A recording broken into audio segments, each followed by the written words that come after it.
Well, good afternoon, everybody, and welcome along to the Classic Sports Car Club here at Castle Combe on what is a blistering day. We had great racing yesterday, albeit a few incidents which actually prevented one of the races from taking place. Therefore, we are starting slightly earlier this afternoon to allow our marshals, hopefully, to get off post a bit earlier, because whilst it's going to be very warm for the cars and the drivers, our Orange Army need to make sure that they stay hydrated. So thanks for joining us here, day two of Castle Combe. The cars for the first of the races, which are the Mintex Classic K, are heading out onto the circuit. And if you want to keep abreast of everything that's going on this afternoon, there is no hard copy programme available, but if you log on to classicsportscarclub.co.uk, click on the calendar of events, scroll down to the Castle Combe event, and click on that, you can then pick up a digital copy of the programme. That might be a good way to keep abreast of everything that's going on over the course of this afternoon. So Mark Werrell that's chatting to you now. I'll be basing myself in the main commentary box and picking up on all of the action that we see around the circuit. But out on the far part of the circuit, out at Old Paddock,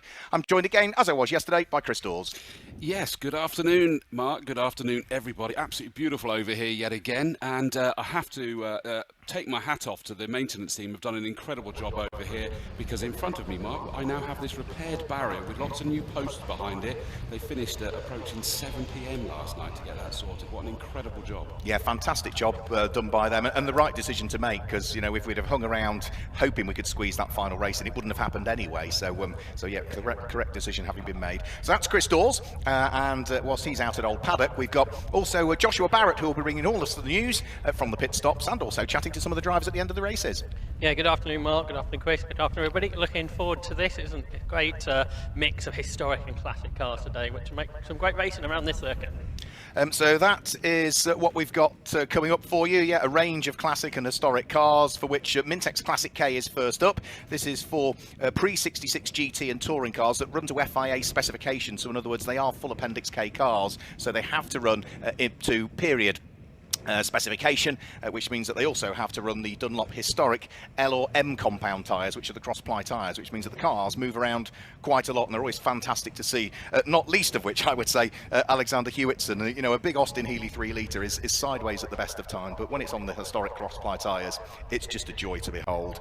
I'll give you the grid for it shortly, but there is a slight delay at the moment, and that is because, unfortunately, Peter Baker's Aston Martin DB2 has sort of failed as it's come out of pit lane towards the circuit. It sort of stopped at the very edge of the pit lane area, so we're not putting the cars out via the gate we would usually do underneath the Avon Bridge, but the cars are having to go the wrong way up pit lane entry to get out onto the circuit because of some damage that was caused to that gate yesterday over the course of one of the races. So yeah, the Aston Martin has fired itself back into life, so is going, so that is good to see. So the grey Aston Martin with the orange stripe down the centre of it, very unusual livery for an Aston Martin DB2, is going to make it onto the grid, which means that we should have the full complement of 19 cars. There was one car withdrew after qualifying, and that was the Russell and the Michael and Gordon Russell Lotus Cortina had problems in qualifying, so that withdrew. So we've got 19 cars out there with the countdown board taking place. It shouldn't be long before they'll be off on their final formation lap ahead of what is scheduled to be a 1-hour race for these cars. It's the longest race that we've got over the course of the weekend. The pit window opens for the middle 20 minutes of the race. So first 20 minutes it's flat out. The middle 20 minutes you have to come in and pit at some point. Final 20 minutes pit window closes, and as they head off on their formation lap, let me guide you through the grid then, give you the starting drivers and any success penalties that have been picked up depending on how cars have got on so far this season. So pole position is car number 54, which will be started by Jennifer Ridgway, and alongside is number 31, which is Alexander Hewitson. So it's 54 and 31 the front row of the grid. Row 2 of the grid is number 19. That will be started by Alan Tice, the Marcos, and that car won at Thruxton, so it's picked up an extra 30 seconds it will have to spend in the pit lane area before it is able to get going again. And alongside is car number 171, which I don't have a starting driver for. Alan Ross Jones and Daniel Ross Jones sharing that car, and they were going to confirm the starting driver, but I've not seen it confirmed as yet. Row 3 of the grid is 420. That's Neil Howe, alongside the Little Ginetta, number 32 of Brian Lambert, 420 and 32. And row 4 is 671, Gavin Crawford, and 261, which is Graham Brown. 671, 261. Row 5 of the grid is 88, which is Tom Woodcock, and car number 63, which will be started by, usually it's Dave Thompson that starts. Again, not had confirmation of that, but I'm guessing it will be Dave Thompson. I've got that confirmation, it is Dave Thompson. It is Dave. Yeah. I say Dave would usually start, so That sorts that one. Thank you, Chris. So that's 88 and 63. Row 6 of the grid is number 141, which will be Rory Longdon will start alongside number 55, which will be started by Craig Taylor. Row 7 of the grid is 103. Simon Scantlebury will start alongside number 15, the spearmint coloured car of Steve Chapman. Row 8 of the grid is number 40, Barry Dye, and 96, which will be started by David Smith. Row 9 is where we see car number 17, Chris Winchester will start that car alongside his number 56, which is Peter Baker, who had the problems and was a little bit late arriving in his Aston Martin. And off the back of the grid is the MGB Roadster in the hands of Barbara Lambert, whose father Brian drives the Vignetta further up the grid. So hopefully, Chris, they're all there. There are a few that are a little bit slow getting away on this rolling lap, but I think you should have all of them with you. They've already gone. They're making their way around Tower Corner towards Bobby's already, which of course just slightly disappears out of my view, so they should be with you very shortly to get this underway. They have, yeah. They just, as soon as you said that, they were just appearing out of a little kink at Westway. So they're onto the Dean Straight as things stand. So it's a standing start for every class that we have out today. We had one single rolling start yesterday, but all standing starts today. Chris and I also need to discuss and agree a driver of the day for each one of the races that we've got over the course of the day, so there's plenty to get through. After Mintex Classic K, we've got Advantage Motorsport Future Classics, so we go to the 1970s and 80s. Then we're back to the 60s with the likes of the Swinging 60s Group 1, Viren Builders Open Series, Swinging 60s Group 2, and our final race of the day will be the Speed Panel A2 Modern Classics. We'll tell you a little bit more about all of those and future events here at Castle Combe over the course of this afternoon. So we've got the front 4 rows of the grid lined up. Dave Thompson comes to a halt on row number 5, where there is a gap alongside him. Where is Tom Woodcock's car is the question. Yeah, and the white MGB Roadster was slow away, and it must have pulled off. There it is, yeah, it's in the pit lane. It was slow pulling away. That was the car I was concerned about, and the number 88 car will not take the start, I'm afraid, so he's been pushed into the pit lane. So, green flag waves at the tail end of the field. 5-second board is held aloft. The first race of the day, the 1-hour race for the Mintex Classic K. The lights are about to come on the gantry, and they will come on singularly. We'll get all 5 illuminated. So the first, second, third light comes on, fourth, the 5th red light is on, and as the revs begin to build, the lights go out, and it's a good start from both front row men. Alan Tice at the wheel of the Marcos was a little bit slower away, and he's been picked off by the Alan and Daniel Ross Jones Lotus Cortina as they head through Folly for the first time, but it is going to be the Pole City car of Jennifer Ridgway, Lotus Elan GTS, that leads the charge, or does she? No, she's been outgunned in a straight line by Alexander Hewitson, so it's the Healy that takes up the lead. Yep, they're making their way through those front 2. They're not completely together, but they've made a mini breakaway from the rest of the field. But it's a great tussle going on for third place backwards at the moment as they make their way. Ooh, and I thought that we were going to have a little lunge up the inside as they got towards the chicane there. But the Elan GTS just stays there in second place at the moment. The Healy, car number 31 of Alexander Hewitson, just got it. 171 is the Alan Ross Jones or Daniel Ross Jones Ford Lotus Cortina, easy for me to say, has managed to actually just put a slight gap over the red markers behind it at the moment. So the front 2, actually they've got close together, so may have lost the lead off of the start, but Jennifer Ridgway is trying to come back as quick as possible. Yeah, of course, these two cars will excel in very different parts of the circuit. On the fast bits, that's where the car that is in the hands of Alexander Hewitson will have the advantage, but through the twiddly bits and the chicanes, that's where Jennifer Ridgway will be able to close up. So they head along the Dean Straight and up towards Camp Corner for the first time of asking. Alexander Hewitson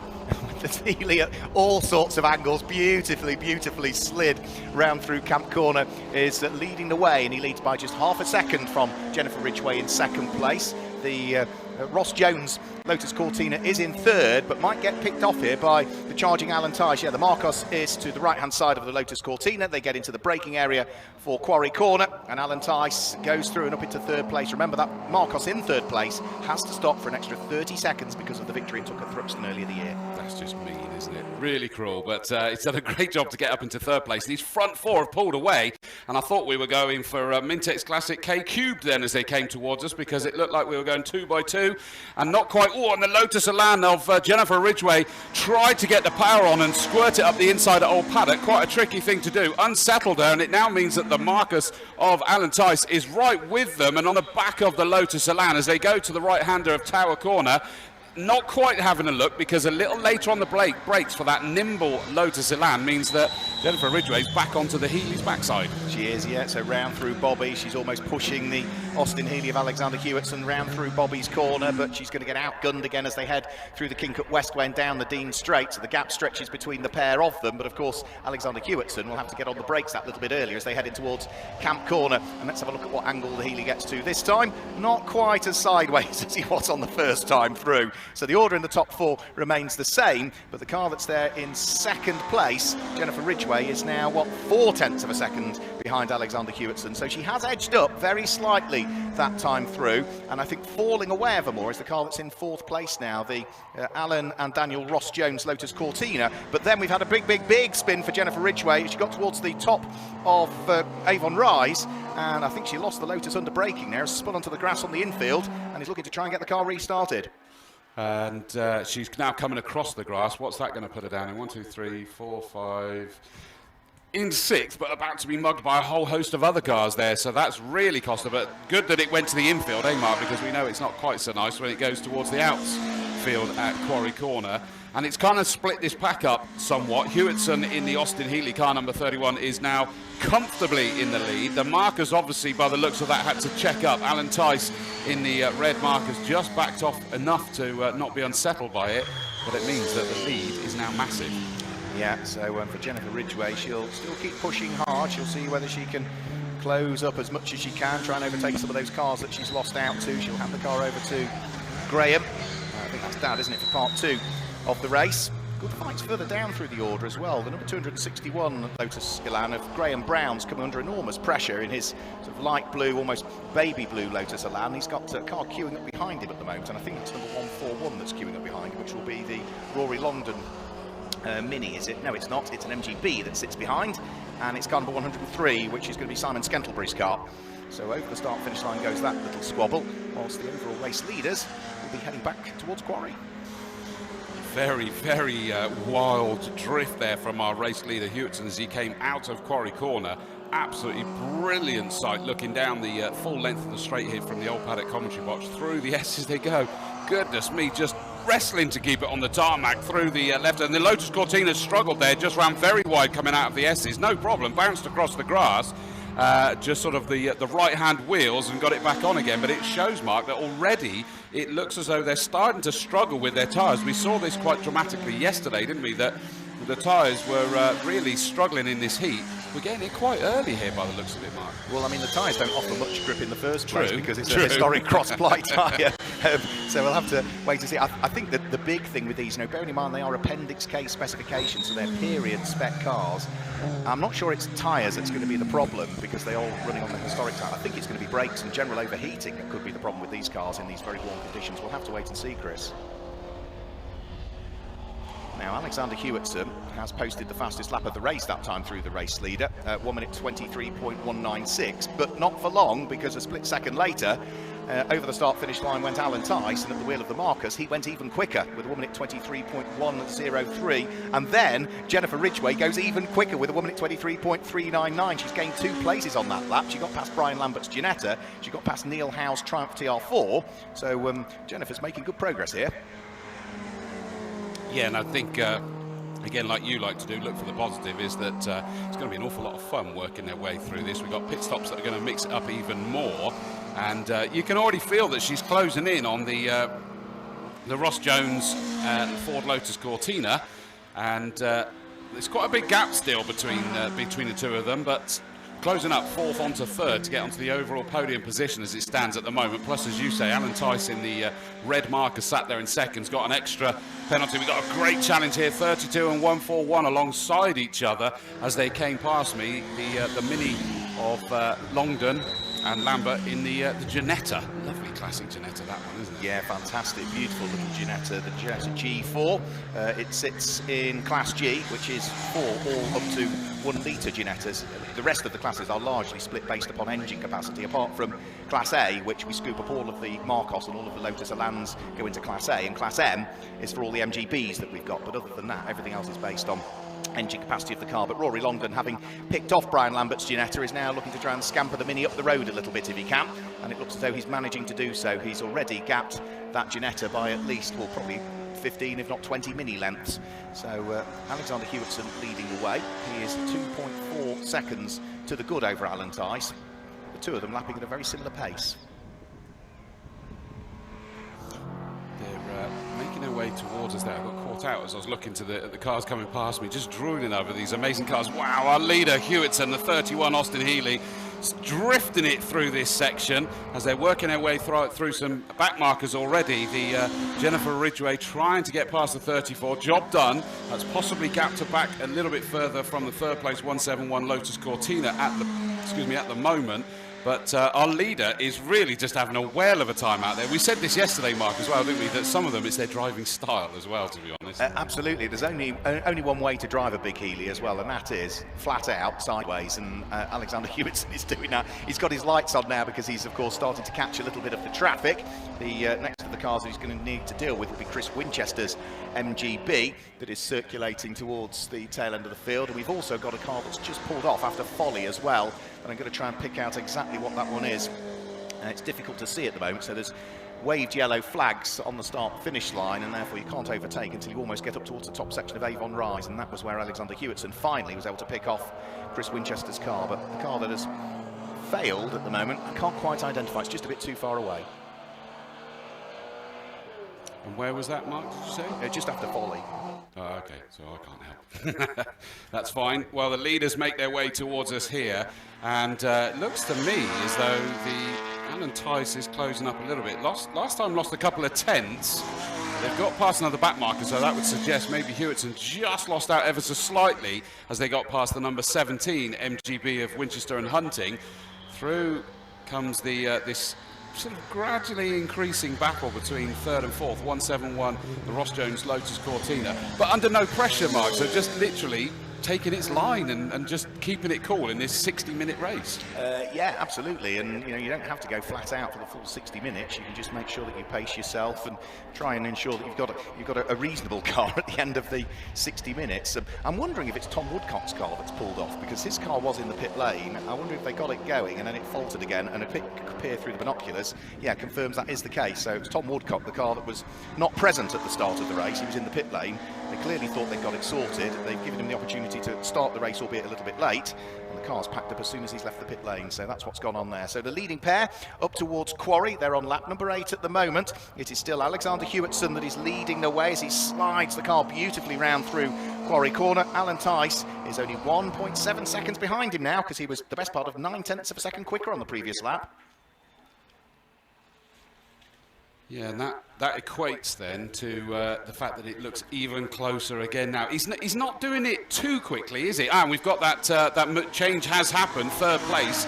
I wonder whether that's a little mistake by the Lotus Cortina, because coming past you, there was still a 1.1 second gap between Jennifer Ridgway in the lovely little Elan car number 54, but she's got past the Lotus Cortina by the time I saw them, and front two are absolutely together as they make their way towards Bobby's. I'm not sure he's going to have a lunge down there, not really a good place to do it, but my gosh, he's close now. And not only are they going to squabble and hold each other up, but we've also got Jennifer Ridgway now back up into third, as you suggested, but she is, more importantly, on that previous lap, was lapping, what's that going to be, 2.2 seconds quicker than the overall race leader. So she is absolutely flying at the wheel of the number 54 Lotus Elan. So over the start-finish line goes Alexander Hewitson, still under pressure from Alan Tice, who sets his best individual lap of the race so far. The lead advantage is just 0.4 of a second as they start to crest Avon Rise. Jennifer Ridgway with the overtake has now got a little bit more work to try and do. She's 11.4 seconds shy of the leading pair, who are nose to tail through Quarry on lap number 9. Yes, hence it looked to me like we only had one car for a second there as I saw them exit the corner, and that's because the Marcus of Tice was right up behind, certainly in terms of, and again a very wild exit from the S's, from the lead car, Hewitson, sorry, there. Yeah, it looked like he had it under control, don't get me wrong, but you just knew that the Marcus was going to get closer, and certainly all the way down towards Tower. You can see him closing. He's posturing towards the right-hand side to look up the inside, just disappears out of my view for a second. He's not put it up the inside. He keeps himself there. I think it's only a matter of time, though. The Healy was as sideways as I've seen it through the exit of Tower that time. I think through the S's, I think he took too much curb on the left-hand aspect of the S's, and it unsettled the car and pushed him wide on the right. But he's still leading the way at this stage, and is under enormous pressure from Alan Tice. There's traffic as well just up the road that they're going to meet on this next lap. It's still 7.5 minutes also before that pit window opens. So Alexander Hewitson is going to have to keep pushing, and before too much longer he's going to have to thread his way through and past the battling back markers, which includes Craig Taylor's MGB that's fighting away with Barry Dye's little White Lotus Elite. In fact, as soon as I say it, commentator's curse strikes, and Craig Taylor pulls his MGB off to the side of the circuit and parks it up in exactly the same spot as Tom Woodcock's car has been parked. Yeah, you're not going to be invited back by them at this rate, Mark. You're out. Leaders coming down towards us. Now, this is going to get interesting. Not only are those two together as the red Marcus sort of was doing little peeks left, little peeks right, seeing if there's anything he could do, but they're about to get to what I always say, one thing worse than back markers is battling back markers, and he's got a 3-car fight ahead of him, and I'd imagine that Hewitson's guts hitting the floor as he's seeing this battle come on. Actually, one of them's a lappery of lappery going on there. But let's have a look. Was Tice having a nibble up the inside? He has, and he's done it. So he's through into the lead of the race. He has. He's just managed to sneak. Sorry, Mark. We've also lost Jennifer Ridgway here. She's obviously lost it coming out of the S's. She's pointing towards the infield, so she's kept it clean. But it's not firing back up again by the looks of it. Oh, no. That's such a shame for Jennifer Ridgway, particularly after all of the hard work she'd done to carve her way back through the field after the first spin. But yeah, Alan Tice it is that's picked up the lead of the race as they head up towards Camp Corner.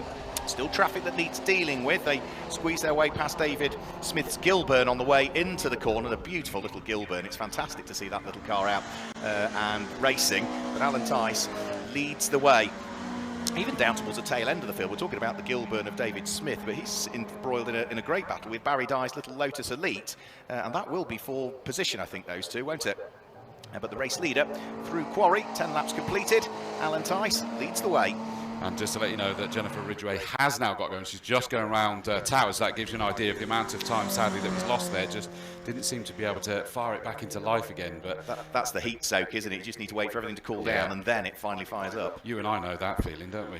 But the lead is coming through in front of us. The number 19, Marcus Alan Tice, in that lead now. And if he's got that 30-second penalty, he needs to scamper off into the distance as much as he possibly can before that pit stop.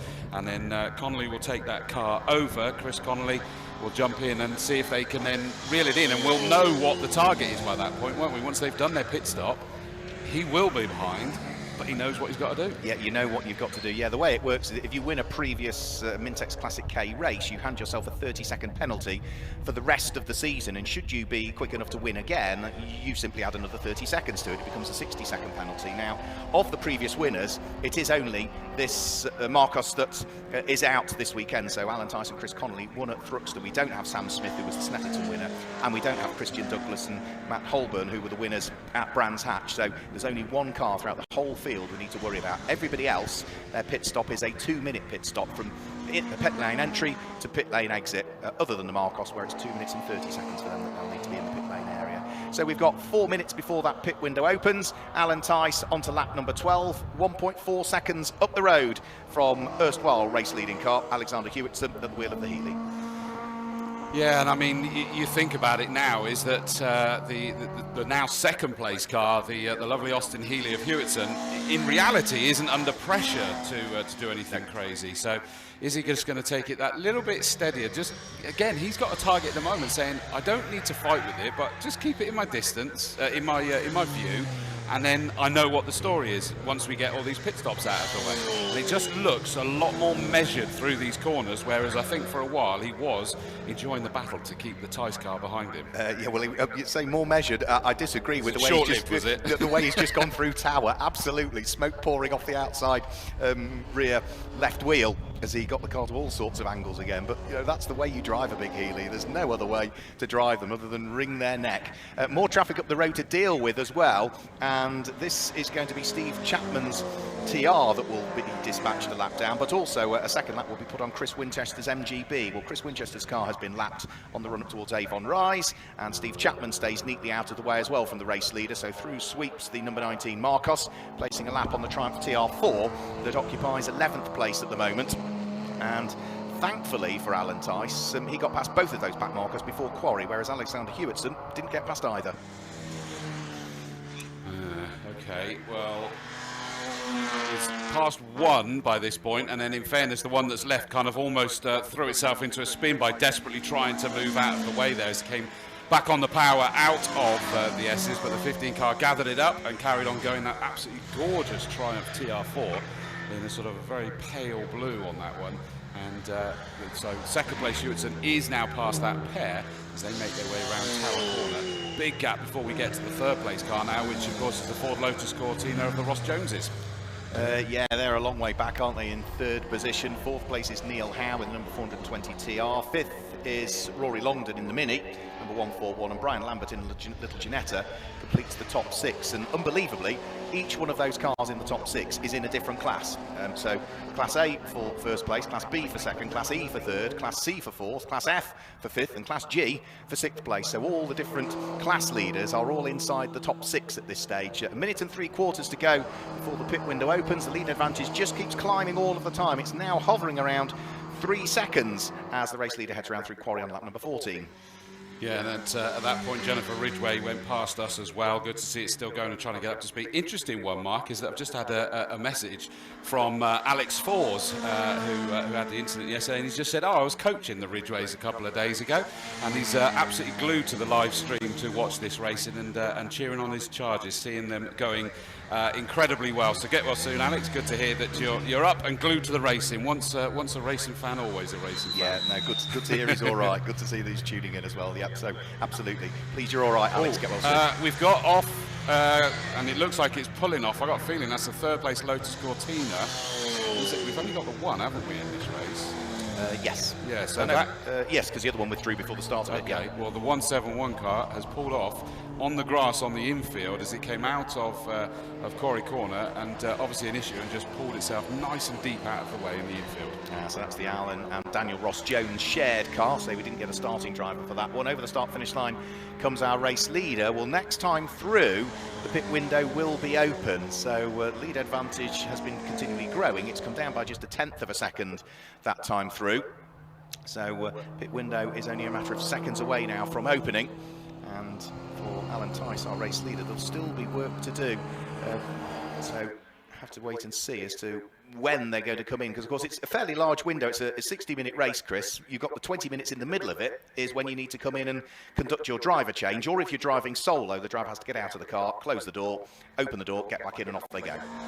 See, every time you explain that to me, I feel exhausted just at the thought of getting out, running around the car and getting back in again or whatever. Well, I think if they're solo drivers and it's a timed pit stop, they might, in this weather, just be able to stay inside the car, but you might be welcome to get out for a period of time, stretch your legs and cool down. Yeah, true.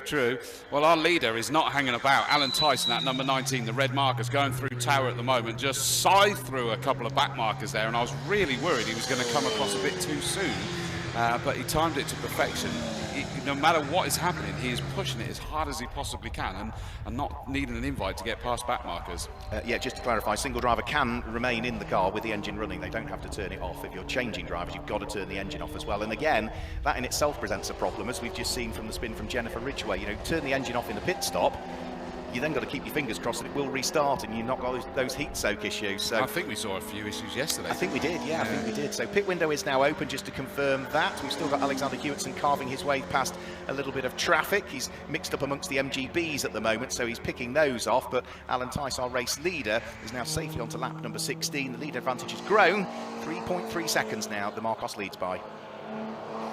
Yeah, he's just having a whale of a time out there, and you kind of feel if we suddenly start seeing fastest lap of the race being banged in, we know that he's getting close to the pit stop time. When you've got drivers change, we always see that, right, don't we? If they're going to hand over, right, I'm going to have my last bit of fun before getting out of the car, put in some barnstorming lap times, and he's doing exactly that. The 31 Healy, oh, goodness me, that was the rear end hanging right out all the way through old paddock there. but just controlling it with his right foot. Brilliantly done through there. Yeah, great, isn't it? Absolutely great. A little wiggle mid-corner there also from Alan Tice, our race leader, but yeah, he's not quite as sideways as Alexander Hewitson, who was ever more sideways that time through. We've got our first pit stopper in, and it's the car that qualified on pole position. Jennifer Ridgway comes into the pit lane. Not a bad stint from her, a couple of small mistakes and spins, but she's still 5th when she comes into the pit lane area. And also Barry Dye is in at the wheel of number 40 Lotus. And Mark, to say that the Ridgway car is the fastest lap of the race so far as well, so it was absolutely flying in that one. Just a little bit too much in a couple of places, but I think there's a lot of drivers that have done that here at Castle Combe, to be fair. As the leader, oh no, it wasn't, sorry Mark, I thought that was the leader coming towards me. It's the Ginetta. Red Ginetta rather than the red marker, so yeah, both too quite sort of, you know, small little cars, aren't they? More pit stoppers as well. We've got in comes Gavin Crawford, car number 761, and there's another MGB I can just see trickling way down the pit lane. That's number 34, which is Barbara Lambert, who heads down the pit lane. And have we got another one heading in? Yes, we have, by the look of things, and that looked as though it was another MG that was on its way in as well. So that's, or it might be the Gilburn actually, number 96 car. No, it's not. It's Neil Howe. It's TR4 that's in.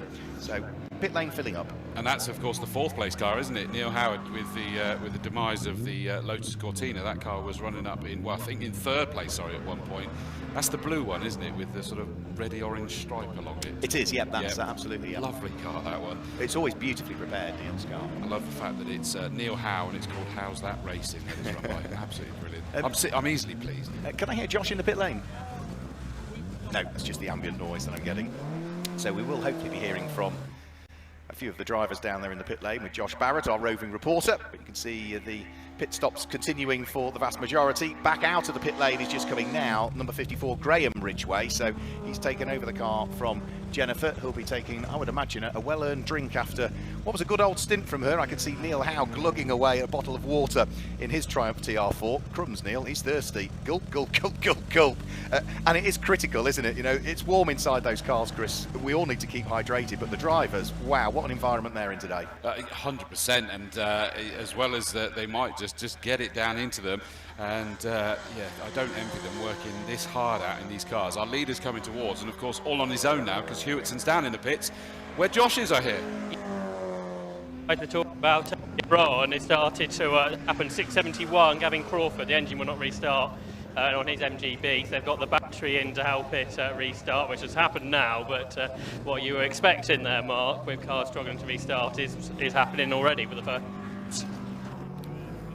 Let's hope it doesn't happen to Alexander Hewitson, because his Austin Healey is in there in the pit lane as well. So we've had some of the front running cars in, but we haven't as yet had the race leader in. So Alan Tice pressing on his own in the lead of the race, and as a result of the cars behind having stopped now, it is going to hand the Marcus a reasonable advantage, which is all going to get swallowed up, of course, because that car's going to have to pit. But remember, the race leading Marcus also has to spend an extra 30 seconds in the pit lane. So Alan Tice pressing on. The lap times haven't dropped off too much either from him. The lap that he's just done at the wheel of the number 19 race leading Marcus was there or thereabouts, almost a second slower than the best that it's done in the race so far. So not seeing the drop off that we expected, but we can give you some news from the pit lane. Joshua Barrett is catching up with somebody down.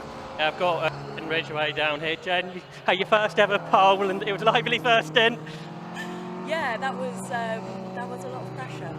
I've never done that before, but it was a lot of fun, and it's quite interesting as well because I've never driven against such different cars. So like we knew that the Healey that was next to me was very quick in a straight line, but slower under braking. So I had a huge moment up at Quarry when I just totally underestimated what braking it was going to do. But really fascinating being out there with different cars, really good fun. That spin you had up at Quarry, I think most people crash when they do that, so well done for keeping out the wall. It was one of those spins where you're turning and you know you've got a car right in front, right behind, another car behind that, and you're just doing this, going, what am I going to hit? But yeah, I was very lucky, and the guy in the Marcos who's behind me avoided me as well, which I was really grateful for. Thank you.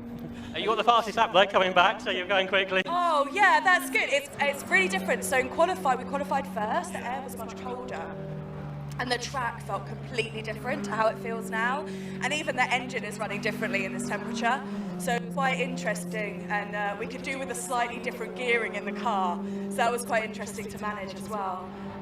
But yeah, very, very different out there now to how it was this morning. Now your dad's going to try and get it to the front. Okay, yeah, all I had to do was play it cool. I did not play it cool. So yeah, he's a little bit quicker than me on the lap time based on this morning. So hopefully, if he can just kind of get into a really solid rhythm and keep it going, then we should be able to get up towards the front again. And fingers crossed, right to the front, but we're not sure yet. So we'll have to see how the rest of it plays out. Thanks for having a chat. Lovely to see you. So Jen Ridgway down here out of the 54 Lotus the Landmark.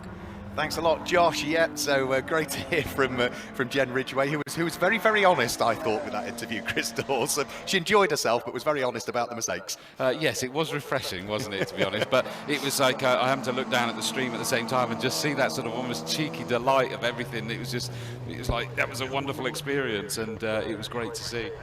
Into the pit lane comes Brian Lambert, so the diminutive Ginetta G4 heads into the pit lane. We've already seen his wife Barbara Lambert come into the pit lane. We've also got in the pit lane at the moment Peter Baker's Aston Martin DB2 as well. But race leader Alan Tice still pressing on, and at the moment it means that the Rory Longdon number 141 Mini moves up into second position, Chris, but he's the best part of nearly 90 seconds adrift of the race leader at this stage at the wheel of that Mini.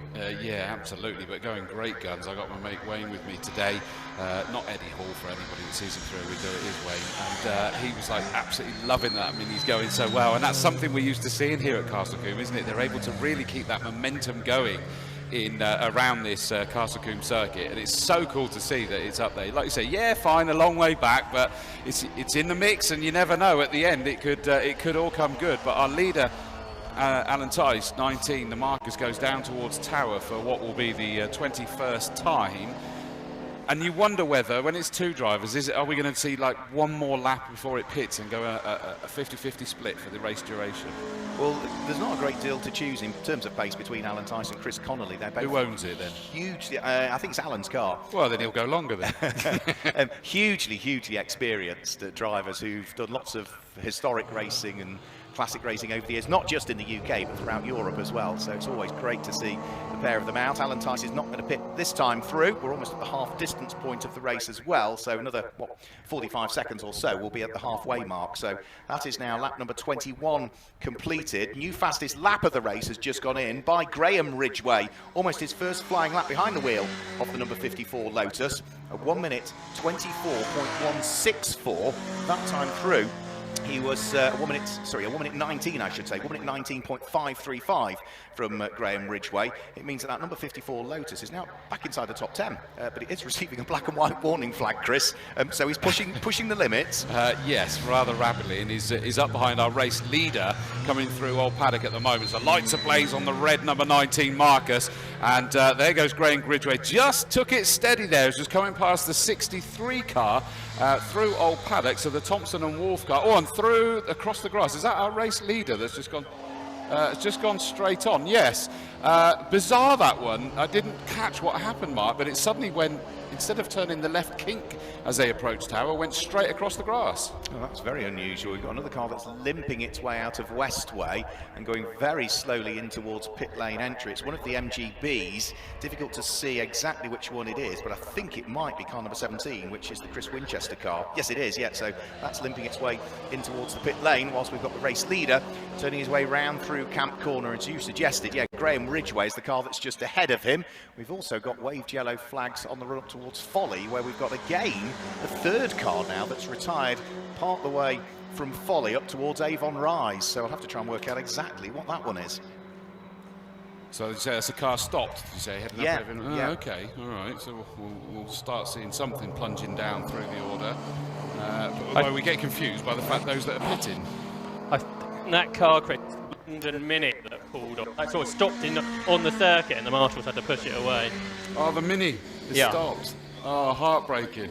Wayne's just got upset over here because he was enjoying that one. But the leaders here has got back ahead of the Graham Ridgway car. Of course, Graham would have been receiving the blue flag to let the leader through as we're going down the section where it had the really weird moment. For those of you who know Castle Combe, come out of Old Paddock and then it's largely a straight, but there is a left kink as you make your way towards Tower. And, well, basically he didn't left kink, he went straight across the path, but looked absolutely fine this time through. Very strange, very strange shape. Yep, so Graham Ridgway has now been lapped by the overall race leading car of Alan Tice, so that now means it is going to be, I think that's ultimately going to be 2 laps adrift because the fact the Lotus has stopped, whereas the Marcos hasn't at the moment, and the Marcos race leading car is not going to stop this time through either, so Alan Tice still works his way through Camp Corner and over the start-finish line. So yeah, 23 laps completed by the Marcos, 21 laps completed by the Lotus that he's just got through and passed, but Graham Ridgway is still running in 5th place at the moment, and there's traffic to deal with as well on this lap, which is going to be the number 34 car of Barbara Lambert, who is being lapped for a 2nd time. In the pit lane, we also saw bonnet up for Chris Winchester and Tony Hunting's MGB, so there's still a question mark as to whether that number 17 car will rejoin Chris. Yeah, so you sort of still get that feeling, don't you, that the heat's taken its toll somewhat on a number of these cars. I thought that was an interesting point that Jennifer Ridgway was saying in that interview as well, is saying about how it was completely different to when she went out qualifying, and we were hearing that enough yesterday, weren't we, to be honest with you?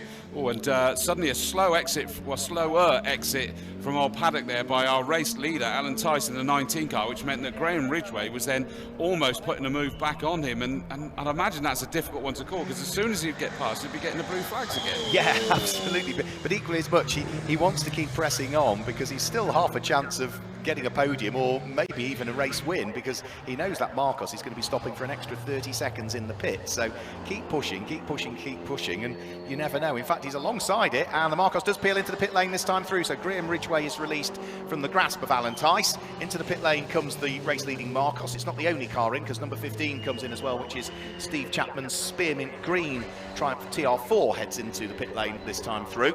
You also see Steve Chapman out racing the fairly unique Triumph TR4 SLR as well on occasions, but the race leader is in, and this is the car, remember, that has to stop for an extra 30 seconds because of the success that it had at Thruxton earlier on in the season. Yeah, I'm not sure I'd like to stay sat in the car for 30 seconds additional. That's you're going to feel that, and they will stay in the car for that, won't they, Mark, from memory, in the penalty box. Well, they've driven straight to their I position thought I in the saw pit. that on the screen. The problem is it seems to change, doesn't it, when you have, like at Thruxton, it was at the end of the pit lane, whereas this one is at the start of the pit lane, and they're driving out, and hopefully they'll be able to just sit there for that little bit longer. I think they're trying to be fair to these cars, though, Mark, aren't they? And there might be some tweaks of the rules a little bit. Yeah, hopefully, but we can also hear from Josh Barrett, who's down there in the pit lane. You mentioned the Chris Winchester MGB that came slowly in. That's overheated and left a puddle of fluid in the pit lane, so that won't be going back out. Yeah, as I mentioned earlier on, I think less so tyre drop-off on these cars because of the Dunlop Historics that they run, more so, as I suggested, it's going to be engine temperatures and brakes maybe towards the end of the race that might be a struggle for some of them. And drivers, Mark. I mean, you know, I said that it was a weird one from Alan Tice in the markers up here heading towards Tower, is that hearing stories of even Dylan Popovich, who has driven around here absolutely loads of times at Castle Combe, and yet he said that he suddenly had a complete loss of concentration as he was heading up Avon Rise and missed his braking point. It affected all of us, including myself yesterday as well. Absolutely, you notice it. Yeah, it is. And also, you know, it's fair to say that, you know, this is Classic K, and most of the drivers are not in the first flush of youth that are out there. So you know, it's very, very fit still, very, very experienced. But yeah, you know, age takes its toll as well, doesn't it? It does. Well, the good news is it looks on the screen as though the Tyson Connolly Marcus is indeed staying there for a good chunk of time. So it may not be where they were, but they are still serving it by the looks of it, and that's the main thing.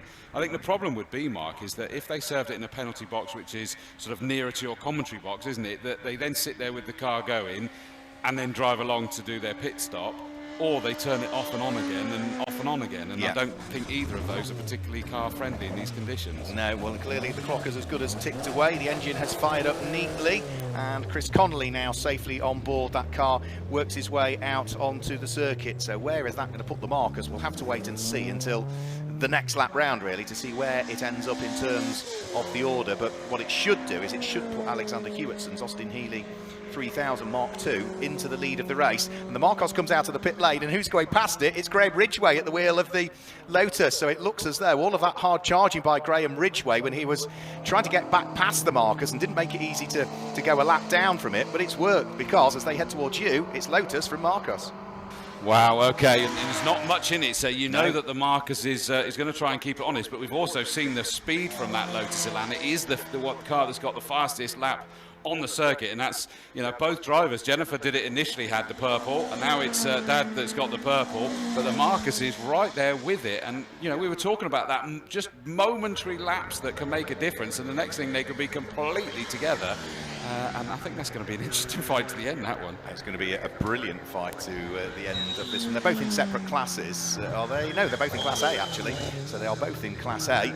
So the Lotus Elans and the Marcos cars all get scooped up into Class A. Over the start-finish line goes Alexander Hewitson. Should put him into the lead of the race, indeed. Yep, 25 laps completed. The number 31, Austin Healy, picks up the lead of the race. It's going to be Graham Ridgway that is in second place now at the wheel of the number 54 Lotus Elan GTS. Over the start-finish line he goes, 12 seconds shy of the race leader.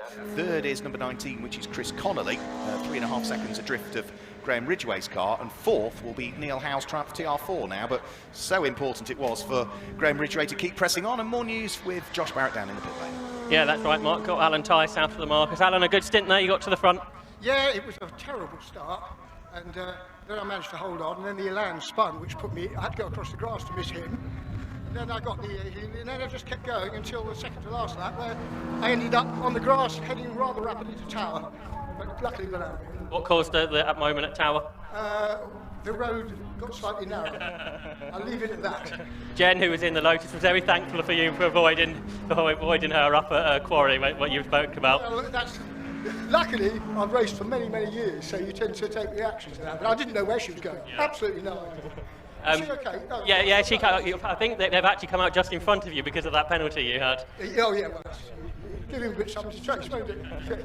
And Chris in the car now? Chris in the car now, yeah. So, I mean, we've done it for years. He'll either do it or he won't. I mean, his car's getting very, very hot. Yeah. That's the only issue for another half hour. Obviously, these are a bit longer races than the others we've got here this weekend, and that's going to affect the cars a bit more, I guess. Oh, it will, indeed, yeah. I mean, because of what we've done, we're used to doing 3 and 4 hour racing. We were a bit younger then. But this is a thoroughly enjoyable race. Love the track, well organised, and yeah, great. I guess you don't get to come to Combe as often as maybe you'd like to? Well, no. I mean, it is a circuit that we love to come to more, because we're only from Dorset. Right. So for us, it's quite local. Yeah. But as you say, I think classic sports car, most of these only get the privilege to come once a year. Yeah. And this is the time. I'm glad you're enjoying it, and good luck for the rest of the race. Thank you very much, Sean. All the best. Thanks to speaking to us there. Alan Tice out of the Marcus, now with Chris Connolly at the wheel, Mark. Yep, so Chris is pushing hard at this stage, but he is falling ever more away from Graham Ridgway's number 54 Lotus Elan. But if you look at the lap times Chris Dawes that the Lotus Elan is putting in the hands of Graham Ridgway, it might be 11 seconds off the race leader, which is Alexander Hewitson, but he's about a second a lap quicker over the course of the last few laps, so the gap's going the right way, isn't it? It really is, yeah, you can just see that. Did I miss, was it asked and explained what happened heading into Tower? He said the road got a little bit narrow and he was going to leave it at that. I can't add any more to that, that's brilliant. We'll have to wait and see. So there goes Alexander Hewitson, just heading over the start-finish line, and let's have a quick look and see what the gap is between himself and Graham Ridgway. Is it coming down still? Yes, it is. It's down to 8.6 seconds. Pit window has now closed. Matters not, everybody has pitted, but yeah, I think the gap we probably need to be looking at is what's going to go on for first and second, because the gap's going the right way.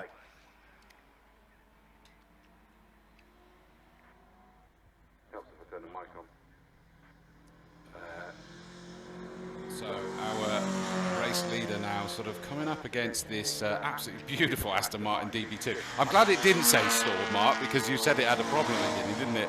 It's kept going, so it is out there. Of course, it's steadier than the likes of this incredible Healy that's screaming around the track, as Healys do.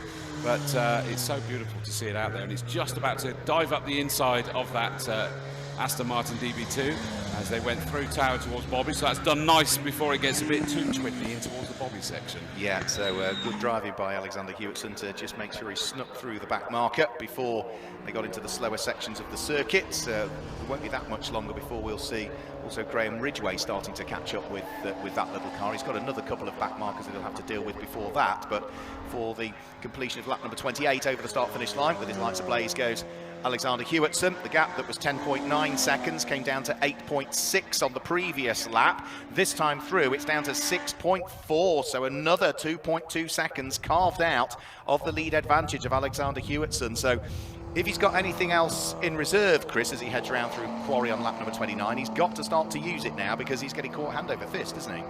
Genuinely, hugely, isn't it? Was it down to less than 6.5 seconds? Right, so we look as our leader turns into the S's, about to put a lap on the lovely number 15 Triumph TR4. Into the S's now comes Graham Ridgway. It is visibly close now as our leader now gets out of Old Paddock, gets on the power to get past the back marker, does a brilliant job. Indicator on to say he's going to stay on the left-hand side of the circuit. That car's now heading round Tower as the left-hand kink goes the second place car, the number 54 Lotus Elan. Graham Ridgway at the wheel now, and he's also got past that back marker, I think, already. That was trying desperately to close in. Yeah, let's just have a quick look. No, it hasn't got past the back marker. No, Steve Chapman will have to wait until the exit of Bobby's to squeeze his way through. He's not even caught Steve Chapman as yet, so he's going to get past him, probably following on the run to Avon Rise, I would have thought. But up towards Camp Corner comes our race leader. There goes the number 15, Steve Chapman, TR4, that will get caught by the ever-present danger of Graham Ridgway. What's the gap going to look like this time through? It's down to 4.4 seconds, so it's another 2 seconds gain. So in the last 3 laps, it's gone from 10.9 to 8.6 to 6.4 to 4.4. So 6 seconds carved out over the course of the last, 3 or 4 laps. Graham Ridgway is driving the wheels off the thing, isn't he? It really is. We're talking almost bob on 2 seconds a lap at the moment, isn't it? Absolutely mind-blowing to watch this one. So leaders into the S's as the blue Elan turns right now as well, and they can see each other between the squirt from the apex, the middle apex of the S's and Old Paddock. That's how close he's getting. Guess what? Hewitson suddenly decided he's going to make it even more loud and brash as he comes through Old Paddock again.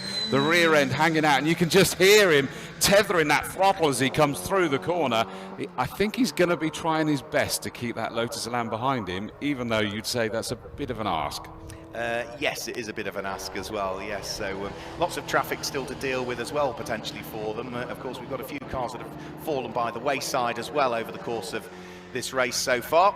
And there's still some good battles going on as well. The Gilburn is having a great little fight with Barbara Lambert. So the Gilburn will be Mary Bell that's behind the wheel at the moment. Barbara Lambert is at the wheel of the MGB, and they're fighting for 12th and 13th places, those two cars. So it is absolutely for position. Now, new fastest lap of the race that time through for Graham Ridgway, 1 minute 19.421. That is 3 seconds quicker than the race leader. The gap is down to 1.6 as they head up towards the braking area for Quarry. Oh, and we wait to see them come out of Quarry. It is still the same order. The Austin Healey of Hewitson just about has the lead, but surely by the time we get to the S's, there's going to be done. And they can see at the end of that straight going into the S's is a squabble between 3 back markers that's going to compromise these two. Which way is it going to go? The move hasn't been done, so still Graham Ridgway there trying. They're getting in towards Old Paddock here. The slower back marker brilliantly stays to the right-hand side. Now they'll switch to the right-hand side on the straight to get past the next back marker. Graham Ridgway just being very sensible here, knowing that that road definitely is narrowing there when you've got back markers all around you. And so he sits there in second, just waiting for his opportunity, I would say, to make the move nice and cleanly. Yeah, they've dealt with Mary Bell, they've dealt with Barbara Lambert. They now need to deal with Barry Dye's Lotus Elite that's now going to catch just as they head out of Westway, and that is perfect for Alexander Hewitson because he's not going to be compromised by the slower traffic through any of the twiddly parts. And of course he's now heading down the Westway, which really favours his car. Is he going to get through and past the Lotus before Camp? No, he can't quite do it. There's half a car length on the inside, and he finally sneaks through midway through the corner, so couldn't take full pace through Camp Corner. And now as they head up towards Folly, Graham Ridgway is trying to stick the Lotus up the inside, but Alexander Hewitson covers off that particular move, and they then head into the braking area up towards Quarry, so up towards Avon Rise they will go. Graham Ridgway has just got his nose ahead before they head into the braking area for Quarry. We've had the change of the lead. The Lotus goes through. Yeah, by the time they come into my view, it was already signed, sealed and delivered, and so the Lotus Lotus Elan is there. It did feel like it was a matter of time, and the Jaws music was playing loud and clear as it was being hunted down. The move's done. I mean, this thing, you can just see, you've got the brute power of that Austin Healey of Hewitson that just looks and sounds amazing and thoroughly entertaining through multiple sections of this corner. But that Elan, I mean, it's so nimble, Mark. It looks like it's on rails half the time. Yeah, and you look at the qualifying time of the Lotus Elan relative to everybody else. It was on pole by 2.6 seconds, so it was almost in a class of its own in terms of qualifying pace. But with a few little problems that Jennifer Ridgway had, they've been playing catch-up in the race, and he stuck to the task beautifully well, hasn't he, Graham Ridgway?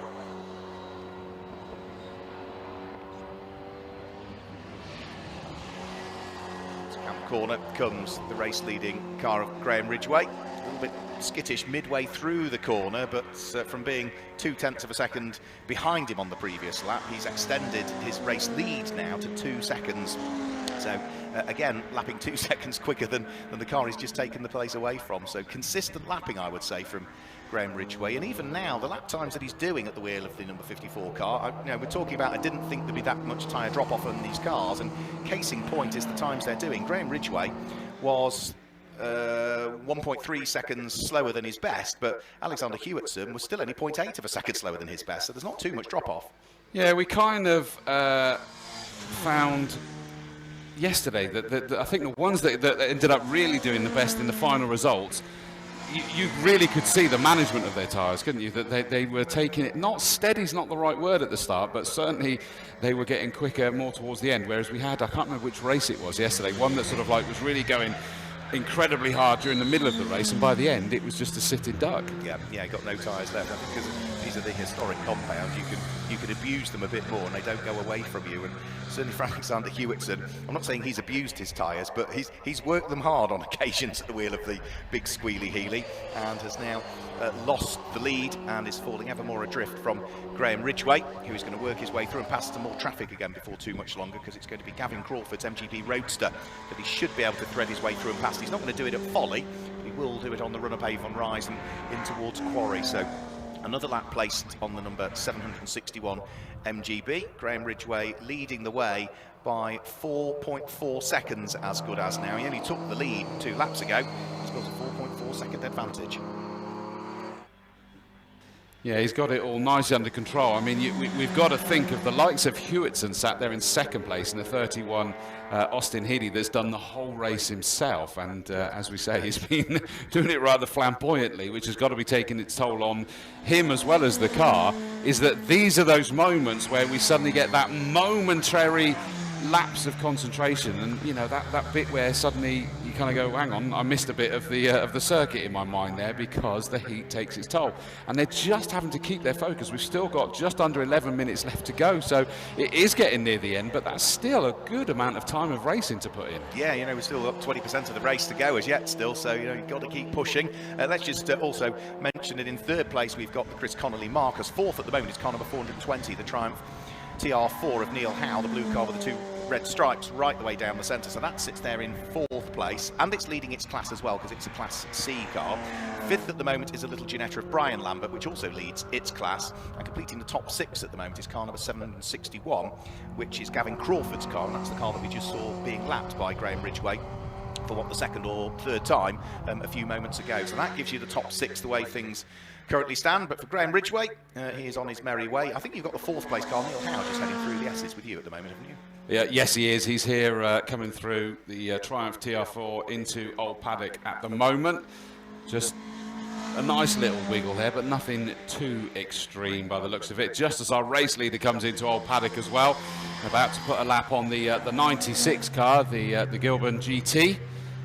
And it'll do that probably just as arrives down at Tower Corner. Hopefully going to be able to dive up the inside and get that one done nice and cleanly.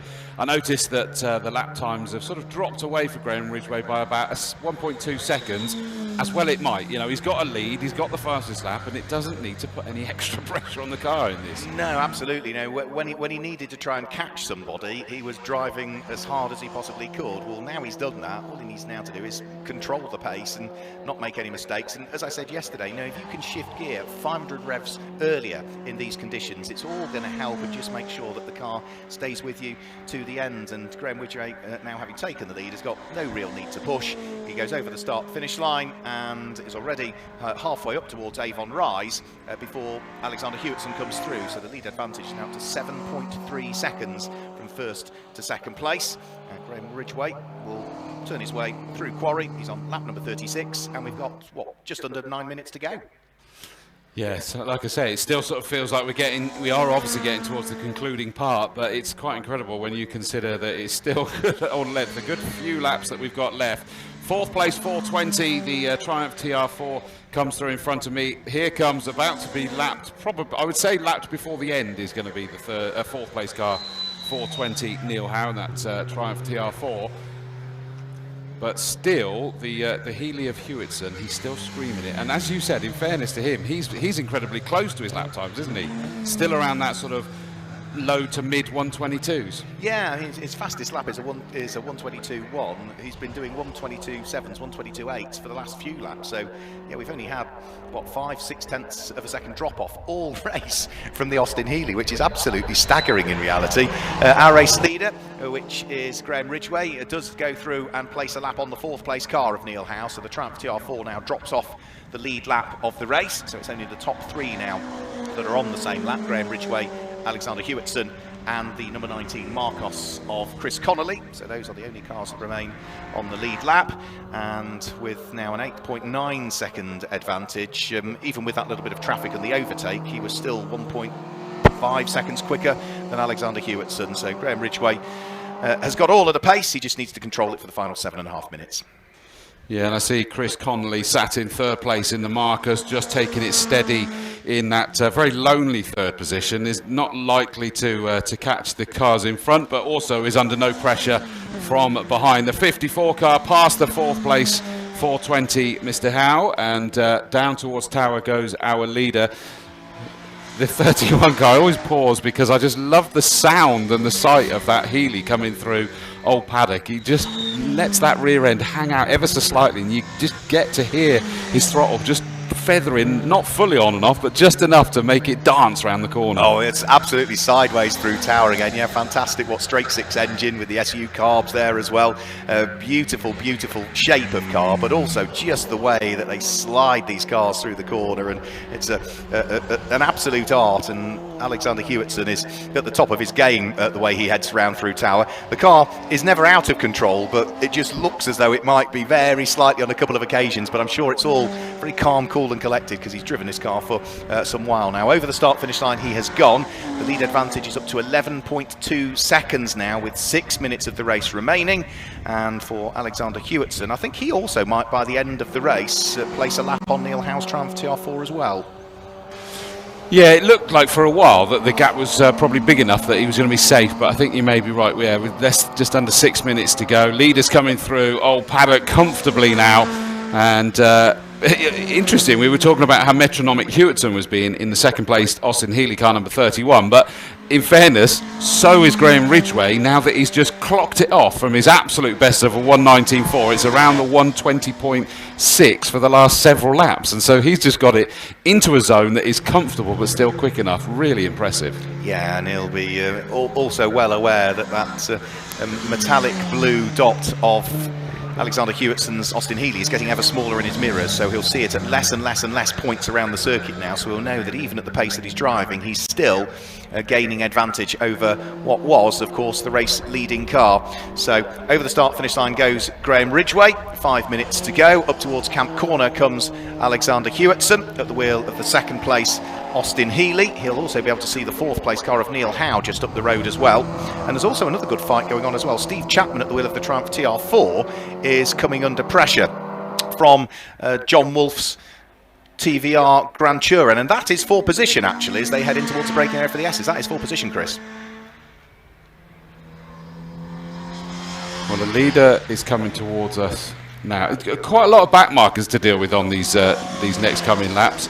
I was just watching on the stream. Obviously, I've got a slight delay on my stream to what you've got, Mark, and I see what you mean about Hewitson going through Tower. It's a sight to behold, isn't it? Just incredible. I mean, I thought it was good enough as he comes out of the S's. He's doing it now. Now he's going to get the power down. He's getting ever closer to the fourth place Howe, 420's Triumph TR4. Well, that was a lot more steady through there, through old paddock. The rear end stayed in line with the front. What's that all about? No, that's not good enough, is No. it? That's not cricket at all. we need to have a word with Alexander Hewitson. He's not been sideways at every corner on every lap. Something's wrong. Something's wrong. So now that we've had John Wolfe at the wheel of the TVR Grand Tourer sneak through and ahead of Steve Chapman's Triumph TR4, that now puts the combination of Thompson and Wolfe up into 9th place overall. Steve Chapman drops down into 10th place. They've also got the race leader bearing down on them, who goes past the Gilburn again in the hands of Mary Bell for another time. So I think the lap he's on, and probably 2 more thereafter, before Graham Ridgway sees the checkered flag. But as I say, it's still work to do as he crests Avon Rise. It's the Spearmint Triumph TR4 of Steve Chapman he'll want to try and get through and past. And Steve Chapman, I think, was a little bit enthusiastic through Quarry that time through. Didn't make friends with the apex at all and skittered slightly wide. Yeah, darned if you do, darned if you don't, because they're still trying to have their own fun at this time. But Ridgway is safely past the that Triumph TR4 safely now by the time they get to Old Paddock. So through goes with 3 minutes still left on the clock. Graham Ridgway in the 54 Lotus Elan. Look towards my right. Through the S's now comes the 2nd place Hewitson. The Healy. Now he's back to getting it crossed up through a little bit earlier in its stages that he was crossed up there. I'm kind of gutted that I can't see down at Tower. It's only when I sort of think to look down at the stream and see it very slightly delayed that when he goes through there, it just looks Toadie's Wild Ride, that one. Well, he's about to go through there now. Let's have a quick look. Oh, that was fairly straight that time through. It wasn't quite as sideways as I was hoping for, but he's probably taken most of the life out of the tyres now, I would have thought, because they've been largely screaming for the past 58 minutes now. So 2 minutes and 25 seconds remaining as Graham Ridgway heads over the start finish line. So he's on to his penultimate lap of the race this time through. He's also dealt with the vast majority of the traffic now as well, so he's got past John Wolfe's TVR Grand Tourer.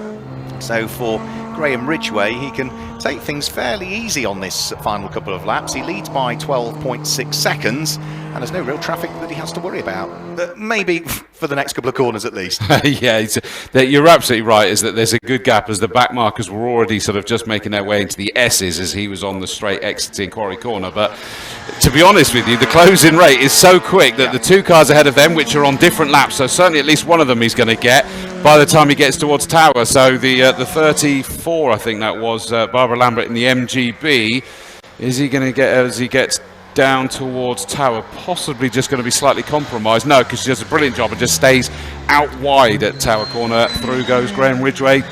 Yet another lap in the book. Yeah, Barbara's been driving for a very good number of years, largely always in MGBs, like her husband Brian did, but of course he's moved over to this Ginetta. More traffic to deal with though. That's going to be Barry's Dye's Lotus Elite that moves out of harm's way, so Graham Ridgway carves his way through and past that, and the work doesn't stop there because Peter Baker's Aston Martin DB2 is the next of the cars that's going to be dealt with, and I think that will probably be the final back marker that Graham Ridgway will have to deal with, because he's now onto his last lap of the race. He squeezes up the inside of the Aston Martin as he heads round through Folly and is on to his last lap of the race, and now has hugely clear track ahead of him. So he's on lap number 42. He's into the braking area for Quarry.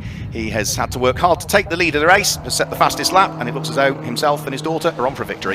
Yep, coming down towards us for the final time down here at the S's to start with, and yeah, now has got past those back markers. Definitely not going to catch any more on this this lap mark, and so he just able to stroke this one home nicely. And I just love the fact that we're still prepared to put the laps on these cars before, and nothing too risky to be done. I'm looking coming into the S's now is the 2nd place Hewitson, the Austin Healey car number 31, just catching the back markers at the wrong time there, and had to sort of throw the anchors out the back as it would have normally liked to have got on the power, soaring at the wheel as he goes through the right-hander of Old Paddock. He's in between the back markers now, and then down towards Tower for the final time. Leader's coming to you. Yeah, so the leader will be heading round through Bobby's at the moment as Alexander Hewitson goes sideways round through Tower for the final time, but the checker flag is being readied, and our race leader is just coming up towards the final corner now. Camp Corner. It is going to be a win in the Mintex Classic K for Graham and Jenny Ridgway. They come through and claim the win in the end. They qualified on pole, they took the win, but it certainly doesn't tell the full story of how the race went for the pair of them. Wait the arrival of the 2nd place car over the start finish line, which will be any second now. Alexander Hewitson at the wheel of the Austin Healey comes over the start finish line, and it's still very sideways on the final lap of the race. What have you got? It's a change at the top of the times. Oh dear, it is. and that could only have been... It is an exclamation mark against it, so it was a penalty, which is presumably... I thought they didn't have to stop. Is it for a certain amount of time? Yeah, 2 minutes. It should have been 2 minutes. So pit stop too short, maybe, is the only thing I can think. So it's the normal one we get from these, isn't it? When we get the red exclamation mark. It is, yeah. It's now showing Alexander Hewitson having secured victory by 18 seconds over Graham Ridgway. Still waiting. 34-second penalty it was. Oh, crumbs. They were very short then in the pit stop. So we saw that yesterday, I think, where one competitor thought it was a minute and a half you had to stop for. No, it's 2 minutes. Read the regs. Yeah, I mean, saying that, isn't that just a 4-second too short? Because it's 30 seconds plus. Yes, it would be. Yeah, if it's a 34-second penalty, then they were 4 seconds too short. Wow. Yeah, but you get a 30-second penalty for being too short in the first place. It pays dividends to go the wrong way, doesn't it, on the pit stops, and just make sure you have some in reserve. And unfortunately, looking at the way that Graham Ridgway is waving as he's going round on this cooling down lap, the person that's going to be informing him that he's not the race winner is Josh Barrett. We're cruel to him, aren't we? That sounds fun, doesn't it? Sorry, Josh, we're throwing you under the bus. So we'll just confirm the results for you. It's a win on corrected times for Alexander Hewitson at the wheel of the beautifully driven Austin Healey, and Jenny and Graham Ridgway ultimately finished in second place, with Chris Connolly and Alan Tice finishing in third. Neil Howe was fourth, ahead of Brian Lambert in fifth, and then it was Graham Brown, Gavin Crawford, Scanterbury and Prutton, ahead of Steve Chapman and the Smith and Bell pairing that completed the top 10. Two more finishers after that, Peter Baker and Barbara Lambert, and several cars all having issues throughout the course of the race in what were hugely warm conditions. And poor old Tom Woodcock, who didn't even get going on the green flag lap. They fixed the car, they got him back out of the pit lane, still didn't even get a single lap in. So commiserations for him. So as the Mintex Classic K cars head into the pit lane area, we will hand you over to Joshua Barrett, who's going to catch up with hopefully the top three from that first race of the day. Yeah, that's right, Mark. Just waiting for the car to come in. So we just point Alex Hewitson towards us. We've got and hopefully we're Chris as well shortly. So just wait for the drivers to get out of their cars. A long hour for Alex Hewitson. He's probably not yet aware of the end result. So that's one bit of good news to give to a driver, at least. And I can see the Marcus making its way in now, so hopefully we'll be able to get Chris as well, which I think we should do.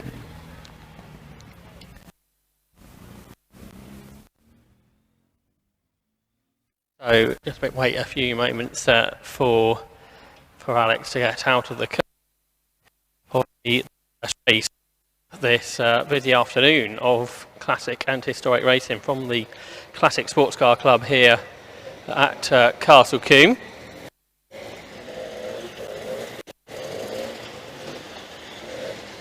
Cars still making their way back into the paddock.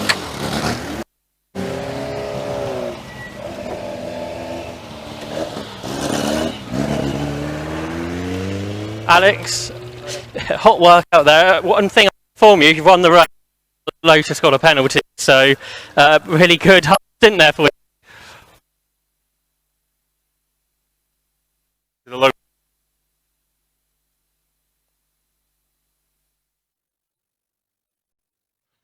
You're be consistent. You did 1 minute 22 basically every race. That's pretty good going. Yeah. A lot faster than I've been here before. And first race with Healey with.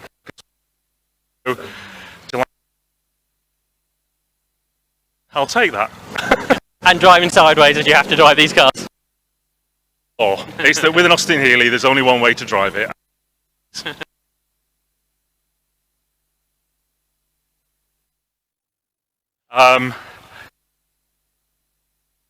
Congrats.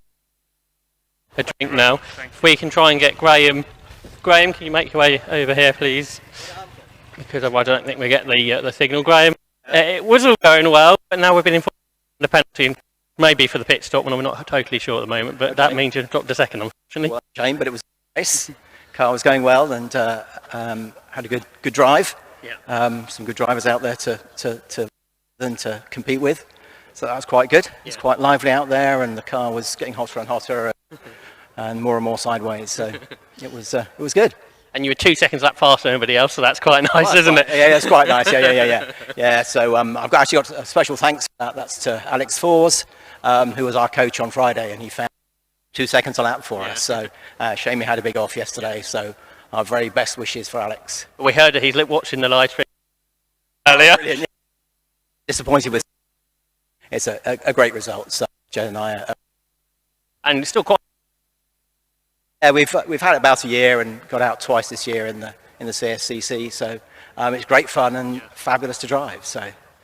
Both of you have come from something quite different, single-seater racing. Yeah, and we sometimes mix the single-seaters with the Elan, and that's very hard. But it's great just to have a weekend on the Elan and focus on it and get some good lap times and good race. Well, let's see if we can get Chris in before the next race starts. Third position there for you, Chris. Obviously, you and Alan had to battle with that success penalty in the pit stops. Two with a penalty, but it's great fun, love, and what can I say? And 3 quite different cars as well. Yes, yeah.